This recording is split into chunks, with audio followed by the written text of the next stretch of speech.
तरुणांच्या अगदी हृदयात असणारे एक प्रख्यात असे अभिनेते रमेश परदेशी उर्फ पिट्या परदेशी, अख्ख्या महाराष्ट्राला पिट्या परदेशी ओळखतात।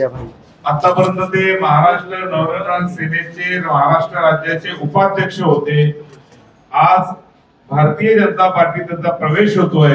मी माननीय प्रदेश अध्यक्षांना विनंती करतो की त्यांनी त्यांचा प्रवेश या ठिकाणी करावा। भारतीय जनता पार्टीचा, भारतीय जनता पार्टीचा त्यांच्यासह त्यांचे जे सहकारी या त्यांचाही प्रवेश या ठिकाणी होतोय। चित्रपट क्षेत्रात एक चांगलं संघटन त्यांनी उभं केलंय, ते आज भारतीय जनता पार्टी बरोबर येत आहे। सर, आज भारतीय जनता पार्टीमध्ये पक्ष प्रवेश केला,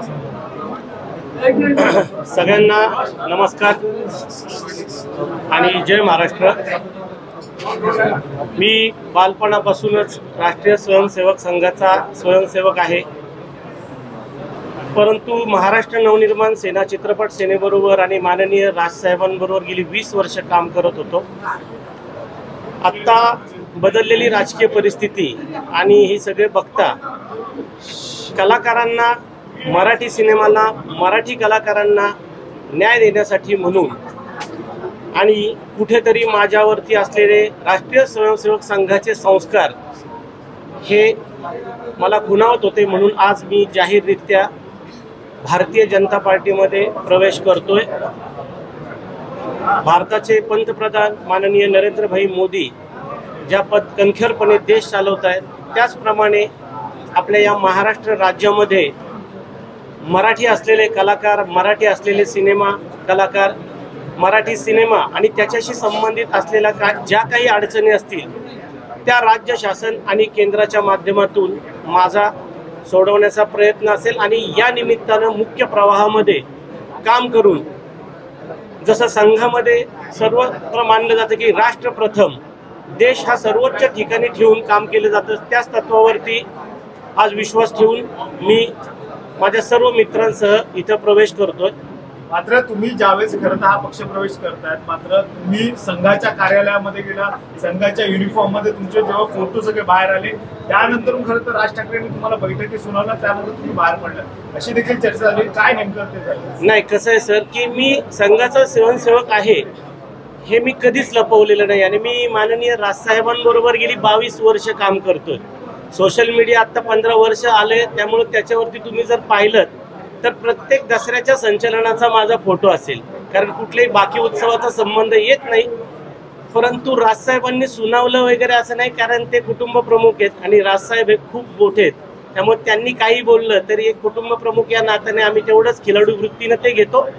प्रश्न असा आहे की संघ, राष्ट्रीय सेवक संघ हा माझ्या संस्काराचा भाग आहे। कुठंतरी सगळे बदलत असलेल्या या सगळ्या परिस्थितीत मला असं वाटलं की आता आपण काहीही झालं तरी आपण आपल्या विचारासोबत राहिलं पाहिजे, म्हणून इथे। म्हणजे तिथे विचारात घेतलं जात नव्हतं असं म्हणायचं का पदाधिकाऱ्यांना, तुम्हाला सगळ्यांना? नाही नाही नाही, असं काही विचारात घेतलं जात नव्हतं, असे काही माझी कुठलीच तक्रार नाही। राज ठाकरे कलाकारांसाठी न्याय देण्यासाठी ते सातत्याने पुढे येतात आणि मराठी इंडस्ट्रीमध्ये जे कलाकार आहेत ते राज ठाकरे यांचं नाव घेत आहेत। तुम्ही 22 वर्षापासून राज ठाकरे यांच्यासोबत, काय असं कारण आलं की त्यांना सोबत? नाही सर, परत एक सांगतो की प्रश्न संस्काराचा आहे आणि तत्वाचा आहे।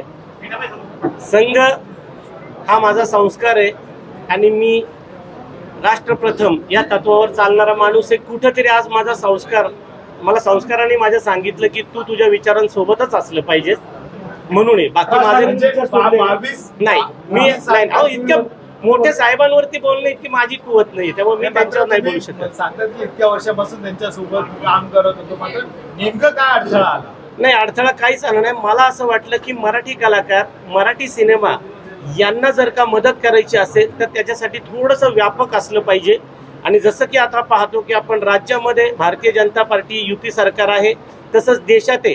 मला असं वाटलं की या माध्यमातून मी या महाराष्ट्रातल्या मराठी कलाकारांसाठी अजून जास्त चांगलं काम करू शकतो। भारतीय जनता पार्टीची आहे म्हणून तुम्ही जॉईन केलं? सॉरी, फक्त भारतीय जनता पार्टीची आहे म्हणून तुम्ही जॉईन केलंय. मी भारतीय काम करण्यासाठी तुम्ही म्हणताय. सरकारबरोबर असायला पाहिजे म्हणून तुम्ही आलेले. नाही असं नाही, कारण ते प्रभावीपणे आता काम करतात संपूर्ण देश आणि राज्यामध्ये. शेवटी एक लक्षात घ्या, कलाकारांच्या पाठीशी जो उभा राहतो तो कलाकारांचा. जसं तुम्ही माननीय राजसाहेबांबद्दल बोलले, ते कायमच कलाकारांच्या मागे उभं राहतात, मराठी कलाकारांच्या मागे उभं राहतात. त्यामुळं फक्त त्याला व्यापक स्वरूप, जसं की आता फक्त कलाकार म्हणजे पडद्यावर काम करणारे कलाकार नसतात, हजारोंच्या संख्येनं बॅकस्टेजला काम करणारे कलाकार आहेत. त्यांच्या अनंख्य अडचणी आहेत आणि त्या अडचणी कुठेतरी सोडवण्यासाठी तुम्हाला राजदरबारी हे जावंच लागतं. तुम्हाला त्या सिस्टीमचा भाग असावं लागतं. त्या सिस्टीमचा तुम्हाला कुठे ना कुठेतरी त्या कलाकारांसाठी मदत करताना उपयोग होतो. म्हणून काय अजेंडा घेऊन आला तुम्ही इथं भारतीय जनता पार्टी? राष्ट्र प्रथम. मनसेमध्ये तुम्हाला पद होतं, आता भाजपाकडून काही जबाबदारी देण्यात आलेली आहे का? नाही सर, आता फक्त प्रवाहात आलोय, आता पुढे बघू. धन्यवाद.